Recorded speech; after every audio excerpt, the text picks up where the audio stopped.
पहले एक बार हम जल्दी से अपने परमाणु की संरचना को समझेंगे और सौरमंडल की संरचना को समझेंगे। पहले मैं अपने सौरमंडल की संरचना को एकदम से समझा देता हूँ। मैंने अपनी पहली वीडियो में क्या कहा था।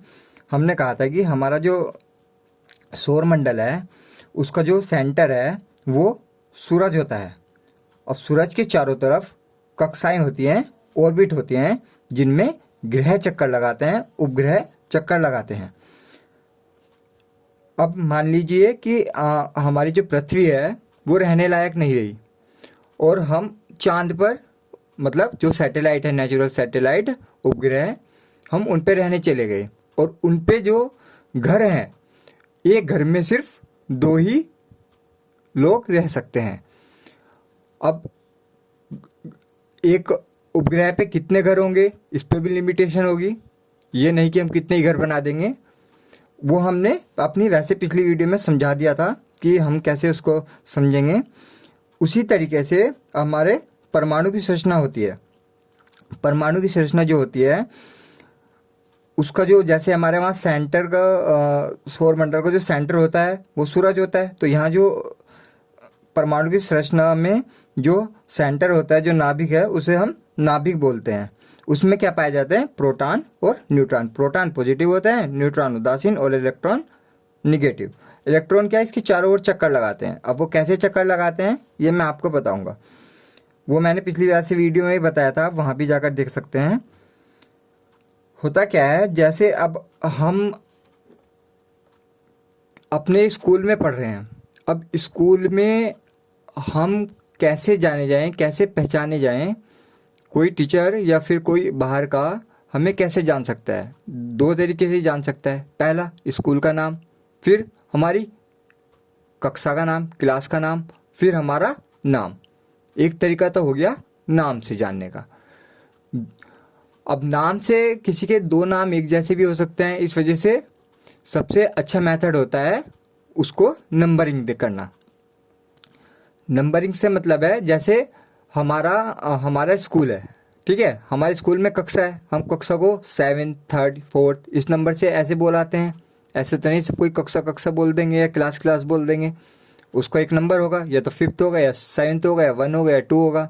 अब उसमें भी क्या होता है, जैसे हमें क्या कर दिया जाता है, रोल नंबर दे दिए जाते हैं सब बच्चों को, कि इसका 1 रोल नंबर, इसका 2 रोल नंबर, इसका 3 रोल नंबर। अब हम क्या कह सकते हैं, हम उस वाले स्कूल में 7th क्लास में 5th, जिसका रोल नंबर 5th है या 4th है, हम उसको उस तरीके से उसकी पहचान कर सकते हैं।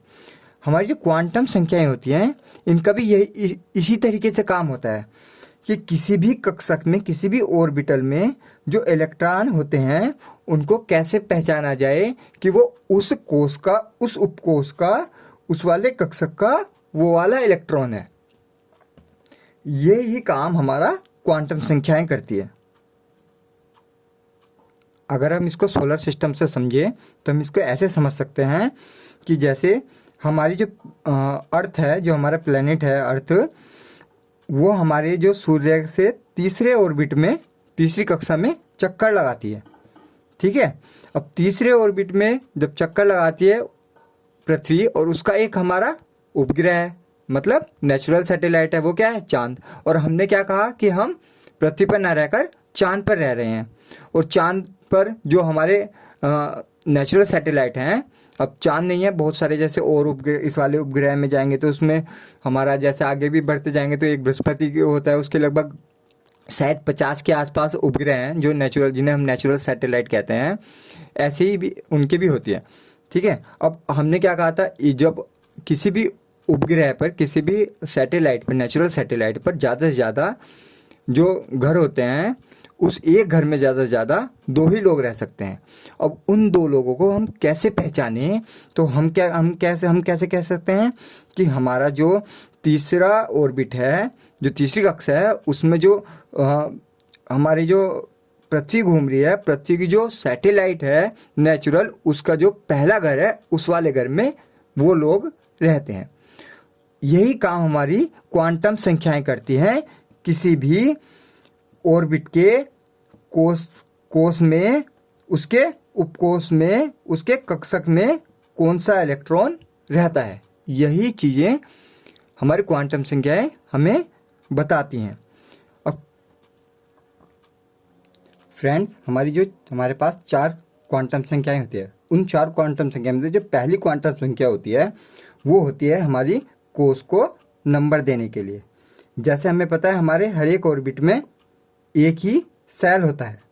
अब उस सेल को हम कैसे जाने कि वो कौन सा सेल है, तो उस सेल को नंबर देगा वो देगा हमारा मुख्य क्वांटम संख्या, जिसको इंग्लिश में प्रिंसिपल्स क्वांटम नंबर्स बोलते हैं। क्वांटम लिखना भूल गया हूं मैं, आप नोट कर लीजिए। प्रिंसिपल क्वांटम नंबर, ये जो इन के को जो हमारे कोस होता है इनको नंबर देने के लिए हम यूज़ करते हैं प्राकृतिक संख्याएं, नेचुरल नंबर्स। ठीक है। अब नेचुरल नंबर्स क्या होते हैं हमारे 1 2 3 4 5 6 7 8 9, मतलब हमारा 0 नहीं होता है उसमें। तो अब हमें पता है हमारे एक ऑर्बिट में केवल एक ही सेल होता है, कोस होता है, तो उसको हम नंबरिंग कर सकते हैं। के का क्या नंबर दे सकते हैं हम, के को हम बोल सकते हैं 1, एल को क्या बोल सकते हैं हम, इसका 2 है तो ये 2 में आ जाएगा, तो इसको नंबर दे सकते हैं हम 2। इसी तरीके से हमारे पास एम है, एम को हम नंबर दे सकते हैं 3 और एन को हम दे सकते हैं 4। आगे भी होता है लेकिन हमारे लिए इतना ही काफ़ी है जानने के लिए। हम जो हमारे इलेक्ट्रॉन्स के जब हम इलेक्ट्रॉनिक विन्यास बनाते हैं उनके लिए हमारे लिए यही बहुत है, इसलिए हम आगे जाने की कोई ज़रूरत नहीं है। ठीक है।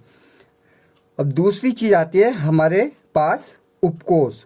उपकोष को नंबरिंग करने के लिए, नंबर देने के लिए जो हमारे यूज़ करते हैं, जो हमारी दूसरी क्वांटम संख्या होती है उसको कहते हैं हम दिंगस्यय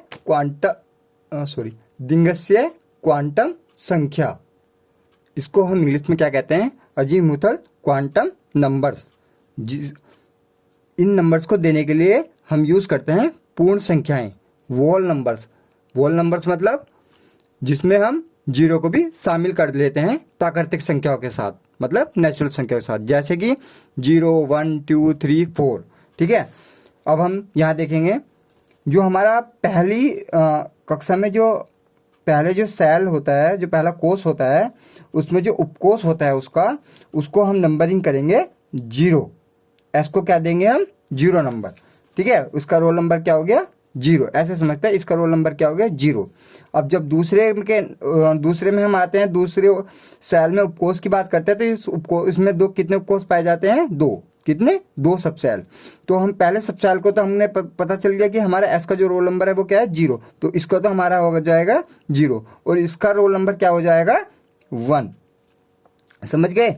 उसी तरीके से एस का हमें पता चल गया 0, पी का हमें पता चल गया 1 और डी का क्या हो जाएगा 2। इसी तरीके से एस का क्या हो जाएगा 0, पी का 1, डी का 2 और एफ का 3। समझ गए। अब अगला जो नंबर आता है वो आता है हमारे कक्षक का, क्योंकि हर एक में कोष है, फिर उसमें उपकोष है और उन उपकोष के भी कक्षक है। तो उन कौन सा कक्षक है, कौन सा ऑर्बिटल है, उसको पहचानने के लिए हम जो संख्या यूज करते हैं उसका नाम होता है चुंबकीय क्वांटम संख्याएं। अब इसको इंग्लिश में क्या कहते हैं, मैग्नेटिक क्वांटम नंबर्स, जिसको हम पूर्णांक संख्याओं से नंबरिंग करते हैं।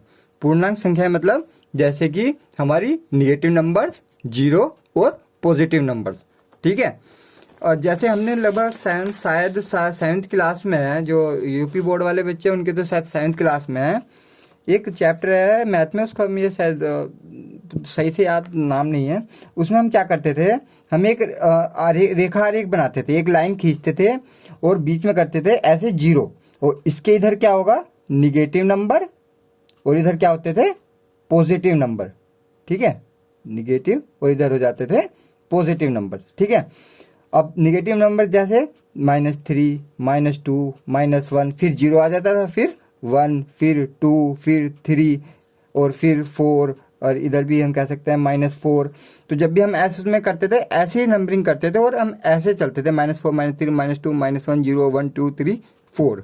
ठीक है, उसी तरीके से जो हमारी चुंबकीय क्वांटम संख्याएं होती हैं, जो हमारे लिए अब हमने इसके लिए भी यूज हो गई, इसके लिए क्या यूज हो गई हमारी मुख्य क्वांटम संख्याएं, इसके लिए क्या यूज हो गई दिंगस्थे क्वांटम संख्याएं। अब इसके लिए क्या, अब हमारे क्या है एस उपकोष में क्या होते हैं हमारे कक्षक, जिनको हम कहते हैं ऑर्बिटल। ठीक है, अब इन ऑर्बिटलों को हम कैसे नंबरिंग किन किन संख्याओं से नंबरिंग करते हैं, पूर्णांक संख्याओं से। ठीक है, अब हमारे जो पहले उपकोष में जो हमारे पहले ऑर्बिटल के जो पहले कोष के उपकोष में कितने कक्षक है, सिर्फ एक। समझ गए, अब एक कक्षक है तो इसको हम कैसे नंबरिंग कर सकते हैं, ओनली 0 से। ठीक है, और हमारे जो पी उपकोष है, जो पी सबसेल है, उसमें कितने हमारे ऑर्बिटल कक्षक होते हैं, कितने ऑर्बिटल होते हैं, 3। तो इसमें हम कैसे नंबरिंग कर सकते हैं, -1 0 और 1। ठीक है, अब डी उपकोष में हमारे 5 ऑर्बिटल होते हैं, 5 कक्षक होते हैं, तो इसमें हम कैसे नंबरिंग कर सकते हैं, -2 -1 0 1 और 2। ठीक है, अब 7 कक्षक हो गया, जो मतलब एफ उपकोष हो गया, एफ सबसेल हो गया, उसमें कितने ऑर्बिटल होते हैं, 7। तो इनकी नंबरिंग हम कैसे कर सकते हैं, इनकी नंबरिंग कर सकते हैं -3 -2 -1 0 -1 वो +1 +2 और +3 हो गए। इनकी नंबरिंग करते हैं हम चुंबकीय क्वांटम संख्याएं से। अब बात आती है हमारी किसको पहचानने के लिए।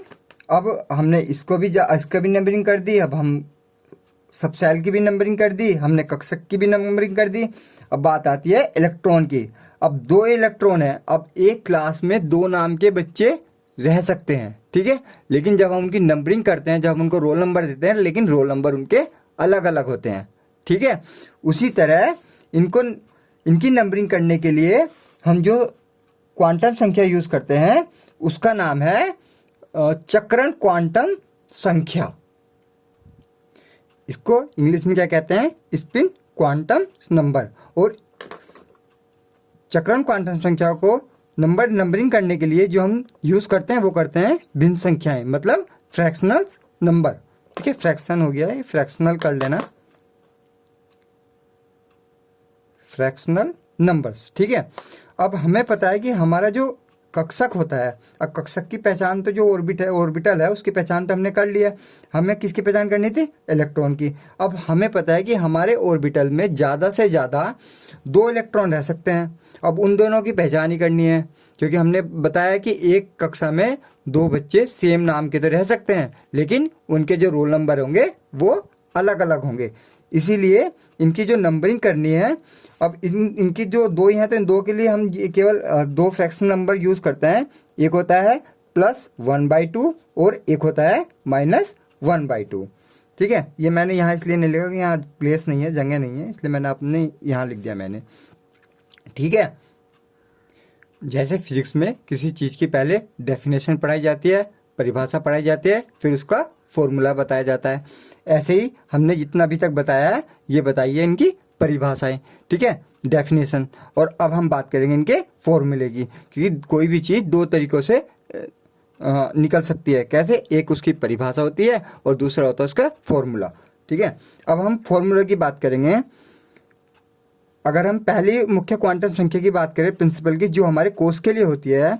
अब कोष किस पे डिपेंड करते हैं, कोष डिपेंड करते हैं हमारे एन पे, क्योंकि हमारा जो सबसे पहले क्या आते हैं, ऑर्बिट, और उसके बाद आते हैं कोष, मतलब सेल। ठीक है, अब कोष की जो वैल्यू होगी उसका जो फॉर्मूला होता है सीधा यही होता है कि हर एक का इक्वल टू एन के बराबर होती है। समझ गए, ये किसके बराबर होती है, एन के। ऐसे ही कोष हमारे डिपेंड करते, हमारे जो उपकोष होते हैं वो डिपेंड करते हैं कोष पे।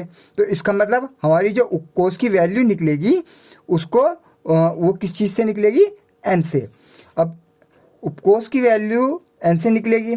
अब हम जान लेंगे उपकोष को किससे डिनोट करते हैं। उपकोष की जो दिंगस्य क्वांटम संख्या है, एजिम्यूथल क्वांटम नंबर्स है, मतलब पूर्ण संख्या है, जो इनको किस चीज से डिनोट करते हैं, एल से। किससे? एल से, ध्यान रखना, एल से, ठीक है। और इसका फॉर्मूला क्या होता है, 0 से n-1, ये फॉर्मूला होता है। कैसे? अब मैं बताता हूँ।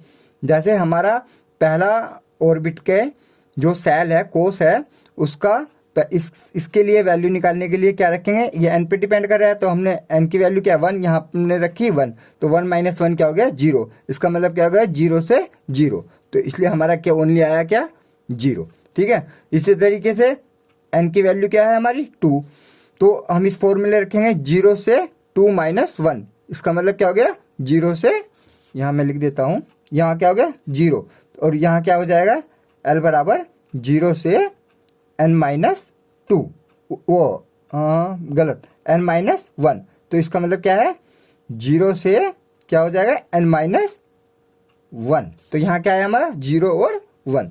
इसी तरीके से ये हो जाएगा 0 से n-1, यहाँ n की क्या वैल्यू है 3, तो 0 से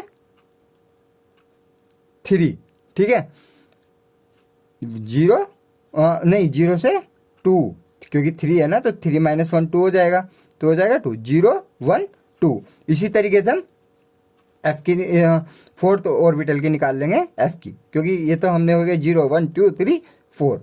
अब हम बात करते हैं, हमने बात उपकोष की हो गई। अब उपकोष के पास क्या होते हैं, कक्षक, जिनको हम बोलते हैं ऑर्बिटल।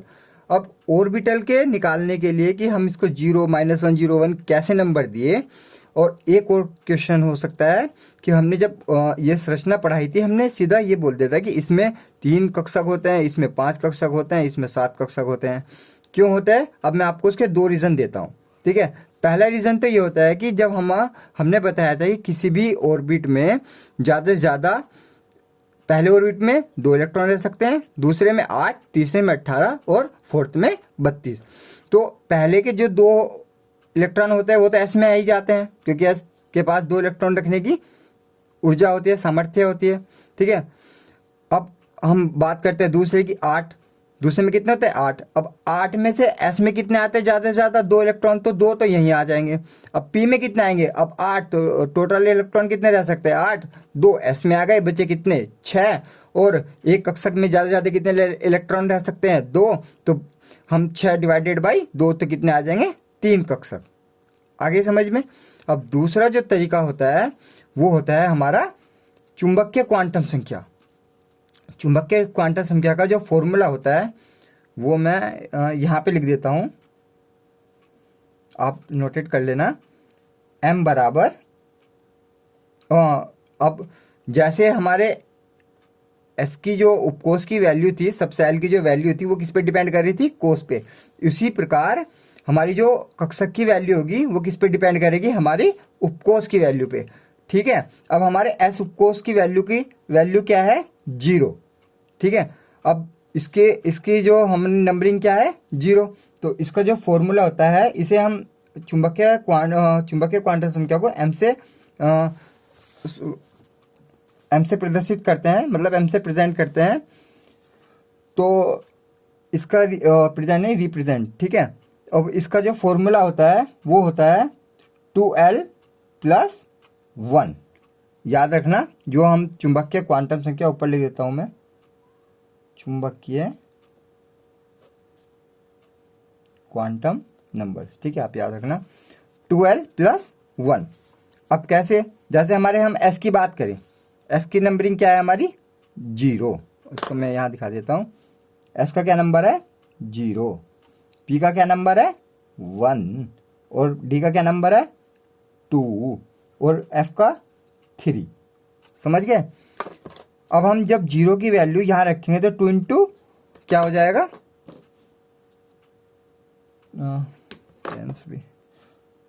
2 इंटू 0 + 1, तो यहाँ क्या आ जाएगा 1। तो इसका मतलब क्या हुआ, हमारे s में कितने कक्षक होंगे, ओनली 1। उसी तरीके से हम बात करें p की क्या वैल्यू है 1, ठीक है। अब यहाँ 1 रखें, 2 इंटू 1 + 1 इक्वल टू कितना आ जाएगा हमारा 3, तो यहाँ कितने कक्षक आए 3, कितने ऑर्बिटल आए 3। अब हम डी की बात कर सकते हैं, डी का क्या नंबरिंग है 2, क्या नंबरिंग है 2, तो हम जब 2 की वैल्यू आएगा 2 दूनी 4 प्लस 1 इक्वल टू क्या हो जाएगा हमारा 5, तो हमारे कितने ऑर्बिटल आए 5। उसी तरीके से हम अगर एफ उपकोष की बात करें तो एफ जो उपकोष है, एफ सबसेल है, उसकी वैल्यू क्या है हमारी 3, तो हम यहाँ जब 3 गए 3 इंटू 2 6 प्लस 1 इक्वल टू 7, समझ गए, तो हमारे यहाँ कितने हो जाएंगे 7। अब 7 की नंबरिंग कैसे करनी थी वो मैंने आपको बताई दी थी हमारी पूर्णांक संख्याएं से, इंटीजर नंबर से, -3 -2 -1 0 +1 +2 +3, इस तरीके से। अब बात आती है हमारे फोर्थ की, जो हमारा इलेक्ट्रॉन्स होते हैं उनको पहचानने का जो फॉर्मूला होता है वो फॉर्मूला वैसे तो फॉर्मूला नहीं होता, वो सीधा सिंपल सी चीज़ होती है कि जो हमारे इलेक्ट्रॉन्स होते हैं, इलेक्ट्रॉन्स जो 2 इलेक्ट्रॉन्स होते हैं एक कक्षक में, वो कभी भी एक ही डायरेक्शन में नहीं लगाते हैं। अगर एक दक्षिणाव्रत घूम रहा है तो दूसरा वामाव्रत घूम रहा है, मतलब एक क्लॉकवाइज तो दूसरा एंटी क्लॉकवाइज घूमता है, इसलिए हमने इसको +1/2 और -1/2 से रिप्रेजेंट करा है। ठीक है, अब वीडियो काफ़ी लंबी हो गई है, और लेकिन मैंने आपकी जो क्वांटम नंबर्स होता है वो मैंने आपको बहुत अच्छे से समझा दिए हैं। अब जो क्वेश्चन है वो मैं आपको अगली वीडियो में, अगर आप कमेंट्स में बताओगे तो मैं आपको अगली वीडियो में समझा दूंगा 1-2 क्वेश्चन आपको, इसलिए। लेकिन आप एक बात ध्यान रखना, आपको ये जो चीज़ मैंने बताई हैं इसको हम प्राकृतिक संख्याएं, पूर्ण संख्याएं, पूर्णांक संख्याएं या भिन्न संख्याएं, ये आपको यूट्यूब पे या फिर किताब में भी नहीं लिखी हुई है, जो एनसीईआरटी है उसमें भी ऐसी चीज़ें नहीं लिखी हुई है, क्योंकि एक लॉजिक्स है। अगर हमने इसको 1 से दे रहे हैं और हमने उसको स्टार्ट 0 से करा, क्यों करा, हम इसको 1 से भी तो कर सकते थे।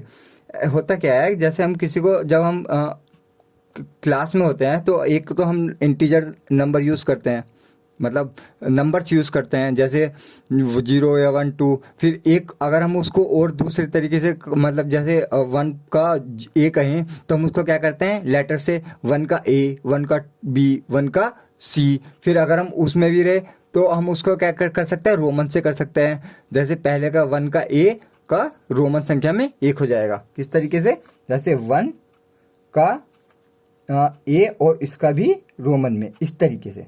तो अब ये तीनों है तो ये तीनों को अलग ही अलग रिप्रेजेंट करेगी, इसलिए हम इनका नंबर यूज़ करते हैं। अगर आपको वीडियो अच्छी लगी, आपको टॉपिक समझ में आया, अगर आपको 60% भी समझ में आ गया तो इसका मतलब हमारी जो वीडियो बनाई है, जो हमने कोशिश की है, वो हमारे लिए, मतलब आपके लिए सही है। इसलिए आप वीडियो को लाइक कीजिए, ज़्यादा से ज़्यादा शेयर कीजिए और चैनल को सब्सक्राइब कीजिए और बेल आइकन दबाना ना भूलिए, क्योंकि हमारी जो अगली वीडियो की जैसी आएगी वो आपको उसका नोटिफिकेशन एकदम आ जाएगा। ठीक है, अगली वीडियो में मिलते हैं, क्वांटम नंबर के 2-4 क्वेश्चन कर लेंगे, कैसे हम इलेक्ट्रॉन्स की पता लगाते हैं। ओके, ठीक है, थैंक यू।